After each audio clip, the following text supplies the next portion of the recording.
Hello everyone, welcome to another video.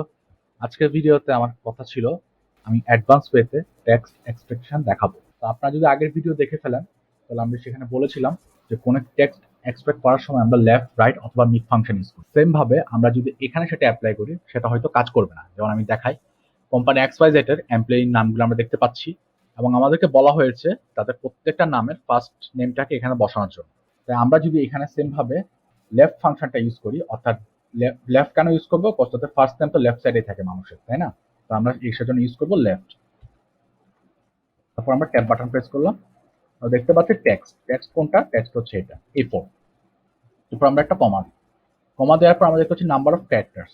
Nuwara নামটা কত কত ক্যারেক্টারের সেটা দেখতে পাচ্ছি 6 অক্ষরের, ঠিক আছে? আমরা লিখবো 6। তারপর আমরা যদি ব্র্যাকেটটা ক্লোজ করে এন্টার প্রেস করি তাহলে দেখতে পাচ্ছি নুয়ারা নামটা ঠিকঠাক মতো চলে এসেছে। এবার যদি আমি ফ্রি হ্যান্ডেল দিয়ে ডাবল ক্লিক করি তাহলে দেখতে পাচ্ছি এবার আমাদের ফাংশনটা ভেঙে গেছে। মিতা ওয়ার্ডটা হচ্ছে 4 ক্যারেক্টারের, বাট এখানে চলে এসে মিতার পর স্পেস কাউন্ট হয়েছে, তারপর আবার এসটাও চলে এসেছে। সেম ভাবে রাইসা ঠিকঠাক মতো আছে, কিন্তু মুনতাসির নামটা আবার শর্ট হয়ে গিয়েছে। তাই আমরা আনডু করে দিচ্ছি। তার মানে আমরা এখানে লেফট ফাংশন ইউজ করতে পারবো না। তো সেজন্য আমরা কি করতে পারি? আমাদেরকে ইউজ করতে হবে ফাইন্ড ফাংশন। ফাইন্ড ফাংশনের কাজটা কি আমি দেখাই। ফার্স্ট আমরা লিখবো ইকুয়াল, তারপর লিখবো ফাইন্ড। এবার আমরা ট্যাব বাটন প্রেস করে ব্র্যাকেটটি স্টার্ট করে দিই। সবার আগে আমাদের কাছ থেকে খুঁজছে ফাইন্ড টেক্সট। আমরা কোন টেক্সটটি খুঁজতে যাচ্ছি তারা আমাদের জানতে যাচ্ছে, ঠিক আছে? তো ধরুন আমরা যাচ্ছি ডাব্লিউ ওয়ার্ডটা খুঁজতে, নোয়ারার মধ্যে ডাব্লিউ। তাহলে আমাদেরকে লিখতে হবে ডাবল কোটেশনের ভিতর ডাব্লিউ, এবং আমাদের কিন্তু বড় হাতের ক্যাপিটাল ডাব্লিউ দিলে হবে না, আমাদেরকে স্মল লেটার দিতে হবে। বস, এই যে আর্গুমেন্ট, ফার্স্ট আর্গুমেন্ট যেটা দেখতে পাচ্ছেন সেটা কিন্তু কেস সেন্সিটিভ, ঠিক আছে? তো ছোট হাতের ডাব্লিউ দিলাম, দেওয়ার পর আমরা দিব একটা কমা। তারপর হচ্ছে উইদিন টেক্সট। এই যে ডাব্লিউটা কোন টেক্সটের মধ্যে আমরা খুঁজে বের করতে যাচ্ছি, আমরা যাচ্ছি A4 এর মধ্যে, ঠিক আছে? তারপর আরেকটা দেখতে পাচ্ছি কমা দিয়ে থার্ড ব্র্যাকেটের মধ্যে লিখেছে স্টার্ট নাম্বার। এটা হচ্ছে অপশনাল, তো এটা লেখার দরকার নেই। এবার আমরা ব্র্যাকেটটা ক্লোজ করে দিই। এবার যদি আমরা এন্টার প্রেস করি তাহলে আমাকে বলছে যে ডাব্লিউ অক্ষরটি 3 নাম্বার পজিশনে রয়েছে। আমরা যদি দেখি NUW, দেখতে পাচ্ছেন এটা ক্যারেক্টারটা কিন্তু 3 নাম্বার পজিশনে রয়েছে।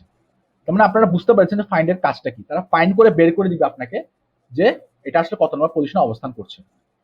তা আমরা আবার এটা ব্যাক করি। তো এবার আমরা দেখবো এই ফাইন্ড ফাংশনটিকে কাজে লাগিয়ে কিভাবে আমরা আমাদের ফার্স্ট টাইমটিকে এক্সট্রাক্ট করতে পারি। তা আমরা সেজন্য আবার লিখবো ফাইন্ড, অলরাইট। তারপর ফাইন্ড টেক্সট। এবার ফাইন্ড টেক্সটের মধ্যে তাহলে আমরা কি লিখবো? আমরা যদি ভালো মতো খেয়াল করি আমাদের এমপ্লয়ি যতগুলো রয়েছে প্রত্যেকের নামের মধ্যে একটা সেম একটা প্যাটার্ন রয়েছে। সেটা হচ্ছে প্রত্যেকটা নামের মাঝখানে একটি করে স্পেস রয়েছে, ঠিক আছে? আমরা এখন কি করব?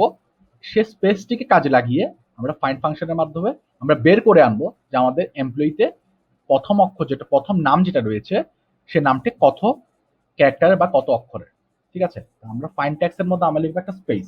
আমরা স্পেস দেওয়ার জন্য আমাদেরকে দিতে হবে ফার্স্ট একটা ডাবল কোটেশন দিয়ে একটা শুরু করতে হবে, একটা স্পেস মাস্ট দিতে হবে, তো স্পেসটা কাউন্ট হচ্ছে। তারপর কোটেশনটা ক্লোজ করে দিব, তারপর একটা কমা দিব। উইদিন টেক্সট, উইদিন টেক্সট আমরা এ স্পেসটি কার মধ্যে খুঁজছি?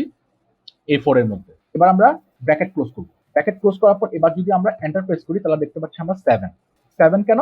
কজ নুয়ারাটা 6 অক্ষরের, এরপর তারা কি করেছে স্পেসটাই কাউন্ট করে ফেলেছে। এখন আমরা লাস্ট একটা মডিফিকেশন করব, সেটা হচ্ছে আমরা ডাবল ক্লিক করে আমরা সবার লাস্টে ব্র্যাকেটে লাস্টে গিয়ে আমরা দিব -1, অর্থাৎ স্পেসটিকে তারা কাট করে ফেলবে। এবার আমি এন্টার প্রেস করি তাহলে দেখতে পাচ্ছি আমরা এখানে 6। এবার আমরা কি করব? ডাবল ক্লিক করব, তাহলে মিতা 4 ক্যারেক্টারের 4 আসলো, রাইসা 5 ক্যারেক্টারের 5 আসলো, মুনতাসির 8 ক্যারেক্টার 8 আসলো। এবার আমাদের পালা ফার্স্ট নেম। সেম ভাবে ওই আগের মতো আমরা লেফটটাকে ইউজ করব, লেফট ফাংশনটাকে। তাহলে আমরা লিখবো লেফট, ট্যাপ দিলাম। তারপর দেখতে পাচ্ছি টেক্সট। টেক্সট কোনটা? টেক্সট হচ্ছে এটা। তারপর একটা কমা দিব, তারপর number of characters. Number of character মতো আমরা এই যে ফাইন্ডের মধ্যে যেটা বের করেছি আমরা সেটা সিলেক্ট করে দিব। তারপর আমরা ব্র্যাকেটটি ক্লোজ করে দিব। এবার যদি আমি এন্টার প্রেস করি তাহলে আমাদের ফার্স্ট নামটা একদম পারফেক্টলি ভাবে এসেছে এবং পরের গুলো পারফেক্টলি ভাবে আসবে। দেখতে পাচ্ছি মিতা, রাইসা, মুনতাসির, তানভীর, মুক্তাদির সবগুলা একদম পারফেক্টলি ভাবে চলে এসেছে। আশা করি বুঝতে পেরেছেন কিভাবে আমরা অ্যাডভান্সড ওয়েতে আমরা ফাইন্ড ফাংশনকে কাজে লাগিয়ে আমরা ডেটাকে এক্সট্রাক্ট করতে পারি। তো এই ছিল আজকের জন্য, দেখা হবে নেক্সট ভিডিও।